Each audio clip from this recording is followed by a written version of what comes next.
इस वीडियो के अंदर मैं आपके सामने बिज़नेस की डेफिनेशन रखने वाला हूँ। जब मैंने अपने करियर की शुरुआत की थी तो उसके चलते चलते मैंने कुछ किताबें पढ़ी और उसके बिटवीन मुझे पता चला कि बिज़नेस का मतलब क्या होता है। तो आज इस वीडियो के अंदर बिज़नेस की एक बेसिक डेफिनेशन मैं आपके साथ शेयर करने वाला हूँ। हम सबके पास 24 घंटे होते हैं और उन 24 घंटे में से हम 8 घंटे काम कर सकते हैं, 10 घंटे काम कर सकते हैं, 12 घंटे काम कर सकते हैं, मैक्सिमम 16 घंटे काम कर सकते हैं। बट मुझे नहीं लगता कि हम 24 के 24 घंटे रेगुलर काम कर सकते हैं या फिर बीच में 1-1 घंटे की ब्रेक डालकर 24 घंटे काम कर सकें, ऐसा भी पॉसिबल नहीं है, राइट। तो हम सबके पास एक लिमिटेड टाइम होता है, हम सबके पास, राइट। लेकिन बिजनेस क्या करता है, बिजनेस के अंदर आप लोगों का टाइम को खरीद लेते हो। Business is equal to other people time. आपको एक बहुत ही फेमस किताब है वो पढ़नी चाहिए जिसका नाम कैश फ्लो क्वाड्रेंट है, जो रॉबर्ट टी कियोसाकी ने लिखी है। और ये किताब जो है, इनकी एक और किताब है जो बहुत फेमस है, rich dad and poor dad. तो इस किताब में मैंने इस डेफिनेशन को पढ़ा था जो मैं आपको एक्सप्लेन कर रहा हूँ। तो बिजनेस का मतलब होता है अदर पीपल टाइम, जहाँ पर आप लोगों का टाइम खरीद लेते हो। फॉर एग्जाम्पल, मेरे पास 8 घंटे है, मैं 8 घंटे काम कर रहा हूँ, ठीक है, लेकिन मेरे साथ 100 लोग और काम कर रहे हैं और वो मेरी ऑर्गेनाइजेशन का हिस्सा है, मेरी कंपनी का हिस्सा है। मेरे एम्प्लॉयज़ हो सकते हैं, मेरे सेल्समैन हो सकते हैं, कुछ भी हो सकते हैं, राइट। तो वो 100 लोग मेरे नीचे काम कर रहे हैं, मेरे ग्राफ के नीचे काम कर रहे हैं। तो होता क्या है कि जब वो 100 लोग 8-8 घंटे काम करते हैं तो उन 8-8 घंटे का आप लगा लीजिए कि 100 लोग हैं तो वो 800 घंटे हो गए।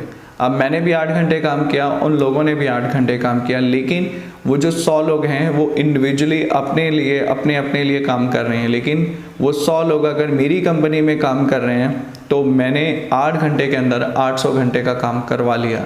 इसीलिए कहते हैं कि काम लेने वाले से काम देने वाला बड़ा होता है। तो बिज़नेस का मतलब ही लोग हैं। Business is equal to people, ठीक है। जहाँ पर आपके साथ एक ऑर्गेनाइजेशन जुड़ी हो, ग्रुप जुड़ा हो, एक टीम जुड़ी हो, ठीक है, उसे बिज़नेस कहते हैं। बिज़नेस का सीधा सीधा मतलब मैन पावर से होता है। बिज़नेस के अंदर बेसिकली लीडरशिप होती है, मैनेजमेंट होती है, इसके अलावा डेलीगेशन होती है। डेलीगेशन मतलब अपने काम को आप एक लीडर्स को सौंप देते हो।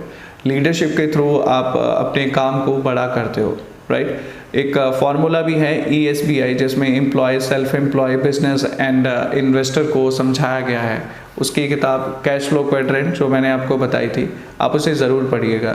इसे पढ़ने के बाद आप बिज़नेस की डेप्थ को समझ पाएंगे। अगर आप बिज़नेस की डेप्थ को समझ गए, आई थिंक बेसिक को भी समझ गए, तो आप बिज़नेस के बारे में काफ़ी अच्छे से समझ पाएंगे और किसी को समझा पाएंगे। और इसके अलावा बिज़नेस के अंदर और बहुत सारी चीज़ें होती हैं, बहुत सारे इसके और भी मीनिंग्स हैं और बहुत सारे इसके प्रोज एंड कॉन्स हैं। तो उसके लिए मैं इस वीडियो में ज़्यादा डिटेल में नहीं जाता, बस मैं आपको यही समझाना चाहता था कि बिज़नेस का सीधा सीधा मतलब है जहाँ पर आप अपने काम को through leadership, through management, through delegation करवा रहे हो।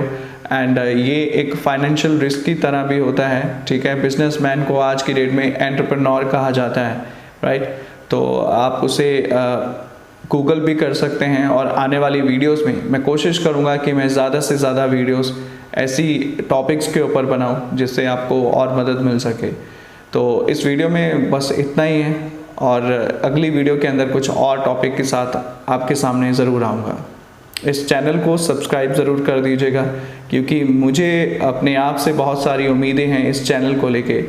तो मुझे उम्मीद है कि आप लोगों को भी मेरे से कुछ ना कुछ उम्मीदें ज़रूर होंगी। और अगर आप मुझे कोई सुझाव देना चाहते हैं कि आप कैसी टॉपिक पर कैसा कंटेंट आप मेरे से एक्सपेक्ट कर रहे हो, कैसा कंटेंट आप देखना चाहते हो, तो मेक श्योर कि आप कमेंट करके अपनी फीलिंग्स या जो आपके सुझाव हैं वो आप मेरे साथ साझा ज़रूर करें। मैं आपका हर एक कमेंट जो है वो ज़रूर पढ़ूंगा और अगर मुझे लगा तो मैं उस पर रिप्लाई भी ज़रूर करूंगा अगर मेरे पास उस बात का जवाब हुआ तो, ठीक है। Thank you so much.